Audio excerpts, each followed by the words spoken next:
And now, the man leading the field to the start of the 67th running of the Daytona 500, Chase Briscoe.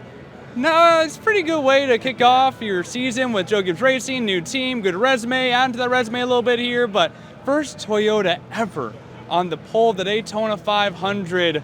That lap for a while, but I also saw you have the twins here this weekend, so what's been more stressful, having the twins here with your wife or putting down that quali lap? The qualifying lap was pretty easy, so I would say definitely just having the whole family here. It's a lot, with three of them, and I've been so busy this week. I can't imagine how hard Marissa's week's been. So, yeah, the qualifying lap for me is relatively stress-free. I mean, as long as you don't do anything crazy to screw it up. But yeah, it's been a fun week, just coming down here. And I mean, anytime you start a new job, right, you want to start off on a good note. And for us to be able to come here and sit on the pole and do it for the first time for Toyota, too, has been really, really neat just to be a part of that. So, yeah, looking forward to what Sunday brings. Hopefully we can keep it up front. It's a lot harder to do it than actually say it, but that's what we're trying to do. And obviously starting P1 is really cool. You get the trophy. It's the Daytona 500, but also not everyone wants to be up front in Daytona, so what is the significance of qualifying on pole for the Daytona 500? Yeah, I think the biggest thing is just truthfully the confidence that it brings for your guys. The whole offseason, all everybody does at the shop is try to prep their Daytona 500 car to make it the fastest they can do for one lap in qualifying. And for our guys to be able to come here and honestly do it by a pretty big margin, a tenth of a second is a lot here. So, just looking forward to the opportunity obviously this year brings, and it was just good to start off on a high note. There's a lot of change that comes with changing teams here, moving to Joe Gibbs Racing. So what has kind of been the biggest obstacle to overcome to have this team ready for the 500?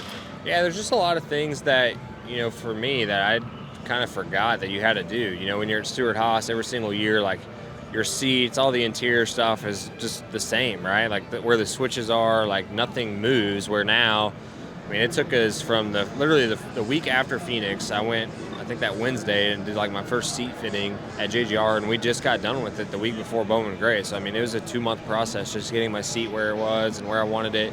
And it's still not like 100%, like there's still things I'm tweaking. So, even the switches are like still a learning process for me. SHR, the ignition and starter on the right, JGR, one's on the left, one's on the right. So like it's just, there's a lot that you kind of forget about, and when you go to a new team. So that's been probably the hardest part for me, is just trying to relearn all these things that have kind of became so normal for me in the past.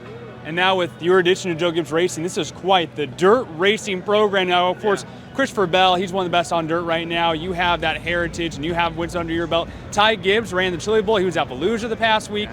So what do you guys got to do to peer pressure Denny? Yeah, I was just, when you were saying all that, I'm like, man, we got to get Denny at least to try it once. I think Denny would actually be really, really good at it. I mean, Denny is like an elite talent. So any of those guys that, are really, really good race car drivers, they can figure it out and they're going to be good. So I would love to see Denny try it. I'll gladly take a car if he ever wants to do it, or even if it's just a test session. Like he doesn't have to race if he doesn't want to. But yeah, we're all turned into dirt racers, or I guess two of us were already dirt racers, but now Ty's getting into it. So yeah, I gotta get Denny to try it now. And obviously Joe Gibbs himself, such a massive figure in NASCAR and leadership as well. Like we heard Carl Edwards at the Hall of Fame ceremony. What have you learned from Joe Gibbs so far in your short time, whether that's here at the racetrack or even as a dirt car owner now? Yeah, I mean, honestly, like what Carl said, the guy is just an incredible person. He's honestly the example of what you should be as a leader, a family guy, just even spiritually.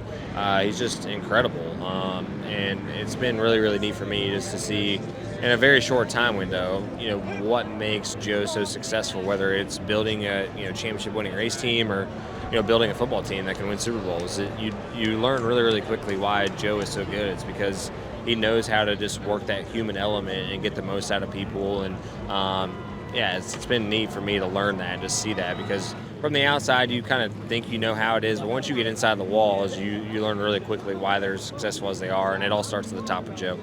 And before I let you go, the Briscoe family trophy case is pretty dang great. Your grandfather, your father, yourself in dirt racing.